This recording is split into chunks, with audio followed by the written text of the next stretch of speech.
Retornamos desde los estudios de agritotal.com y de revistachacra.com.ar en este programa especial, en esta mesa de debate, nada más ni nada menos que un tema como inocuidad de los alimentos. Pero bueno, muchas veces nos preguntamos, Federico, si realmente los alimentos que consumimos están contaminados, si realmente hay algún proceso posterior que garantice la inocuidad o cómo se maneja el tema. Bien, los productos fitosanitarios están hechos para proteger los cultivos. Una contaminación puede llegar a suceder a posteriori por un mal uso, por no respetar, no recibir una contaminación, sino puede ser un inconveniente por no respetar los tiempos de carencia. Pero hoy el buen uso de los productos, el uso responsable de los productos, y si se siguen todas las pautas que se establecen en la etiqueta y las recomendaciones de nuestros ingenieros agrónomos, en el campo no habría inconveniente con el uso de los productos. Uh-huh. Alejandro, la visión del SENASA fundamentalmente uno siempre la relaciona con la cuestión del control, ¿no? Pero también ustedes están en todo un proceso de lo que sería anterior al control, de ir monitoreando paso a paso, y por eso, bueno, tantas delegaciones del SENASA en el país. ¿Cómo hacen con ese trabajo? Sí, también estamos avanzando, si me permitís, Horacio, en toda la temática de asesoramiento, capacitación, colaboración con el mediano productor, con el pequeño productor y muchas veces también con el productor grande, para dar cumplimiento con esto que llamamos buenas prácticas, que en definitiva es respetar el uso, que para el caso de los fitosanitarios es responder a las recomendaciones que se hacen. Y desde el punto de vista de lo que es el control, en primer lugar, establecer lo que diría marcar la cancha, es decir, las normas dentro de las cuales, si son cumplidas, estamos asegurando la inocuidad de los alimentos. Y por supuesto, verificar de que todo el mundo juegue dentro de los límites de esta cancha que se marca con las normas. Esto se hace a través de recorrer los distintos puntos por donde pasan los alimentos, que en definitiva, si lo vemos desde el punto de vista de lo que es una cadena agroalimentaria, la responsabilidad la tenemos absolutamente todos, desde el productor, que es responsable de la materia prima o del alimento que produce, quien transporta o manipula después, quien almacena, quien prepara. En definitiva, la práctica de higiene y de preparación en el hogar también tiene cierto grado de responsabilidad de quien maneja ese alimento. Y desde el Estado, los organismos que asesoran, que llevan al productor la tecnología viable y amigable con el ambiente y la producción de alimentos sanos, y desde el SENASA, distintas intervenciones en lo que tiene que ver con el control, muestreos, análisis para ver si estos límites o niveles de contaminación de los que hablaba antes son superados o no son superados. Quiero aclarar esto, también es importante decir que si ese nivel es superado, tampoco significa que el alimento no sea inocuo, porque el establecimiento de estos niveles máximos precisamente tienen determinados márgenes de seguridad en relación a lo que impacta o hace daño a la salud. Entonces, que ese límite o nivel sea superado no quiere decir que el consumidor esté siendo dañado en su salud. En el caso de todas maneras de observarse algún desvío con los resultados de los análisis de las muestras que el SENASA lleva adelante, se detiene esa mercadería, se ingresa en lo que se denomina un proceso de vigilancia. Esto significa, si estamos hablando de un productor, los próximos lotes son muestreados y no los puede comercializar hasta que esté el resultado analítico de laboratorio cumpliendo con los niveles que por norma están establecidos. Y esto se hace en todos los puntos de la cadena. En función de estos sistemas de control y muestreos, estamos en condiciones de decir que, contrario a lo que mucha gente cree, por esta información que está circulando, en realidad los granos en general, y cuando hablamos de granos, lo repito, hablamos de girasol, trigo, es decir, cereales de invierno, de verano, oleaginosos, etcétera, granos en general, no se han observado problemas en materia de contaminación con fitosanitarios. En aquellos granos en los que podría aparecer, no todo fitosanitario aparece, esto en primer lugar, hay fitosanitarios que se utilizan pero que a la cosecha ya directamente no aparecen, porque se degradan a campo y entonces no tenemos un nivel de contaminación. Aquellos que dejan o que podrían dejar algún residuo, en ningún caso hemos visto que se haya superado el nivel máximo que por norma está establecido, o sea que podemos decir que en el caso de los granos realmente no estamos observando problemas. Si pasamos a frutas y hortalizas, que en realidad son los alimentos que de pronto desde el punto de vista de los sistemas de control preocupan más, porque además son aquellos alimentos que van directo a la mesa. Claro. En el caso de los granos, en general son materias primas que pasan a la molinería. Claro. Correcto, hay algún grado de transformación y en este grado de transformación es altamente probable que se pierdan niveles de contaminantes.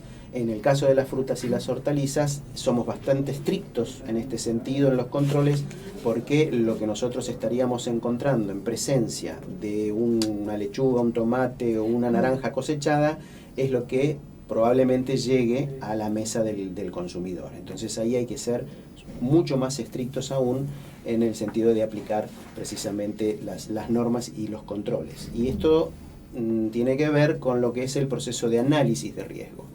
Priorizamos los alimentos a los cuales vamos a focalizar un mayor control, y son aquellos alimentos que precisamente van directo del productor a la mesa, con todos los pasos obviamente de la cadena comercial, ¿no? Por supuesto, se empacan, se concentran en algún mercado, terminan yendo a un minorista y después a la mesa, pero no hay en el medio procesos que reduzcan estos niveles de residuos. Por eso también en la mesa o en la cocina hay que tener cuidado cuando se manipulan estos alimentos para evitar contaminaciones cruzadas.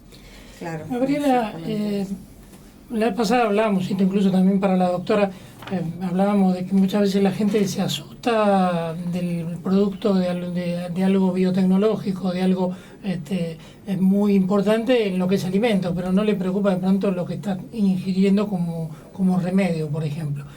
¿Por qué asusta tanto lo transgénico? Lo transgénico, bueno, porque tiene una palabra horrible, ¿viste? Claro. Es un nombre terrible, yo No creo se que por entiende. eso asusta. Claro. La verdad que lamentablemente nos quedó ese nombre históricamente de algo que estamos consumiendo hace ya casi 20 años. No solamente nosotros, sino todos los países, que somos ya 28 países que lo producen, y son 70 en total entre los que producen e importan. O sea que la gran parte de la población mundial los consume hace muchísimo tiempo. Porque, Gabriela, ¿no podríamos sí, explicar en chiquitito y en muy fácil para todos los que nos escuchen qué es un transgénico? Un transgénico, a pesar de la palabra, digo que es un transgénico, es un cultivo al cual se le introduzco una característica particular que no se podría introducir por cruzamiento. Ustedes saben que los mejoradores de los cultivos cruzan y seleccionan las mejores variedades, los mejores hijos, digamos. Y con eso seleccionan las características que desean, pero muchas veces uno quiere características que no están en la especie, por lo tanto, por más que uno cruce, no tiene nada. Por ejemplo, la resistencia a insectos en maíz.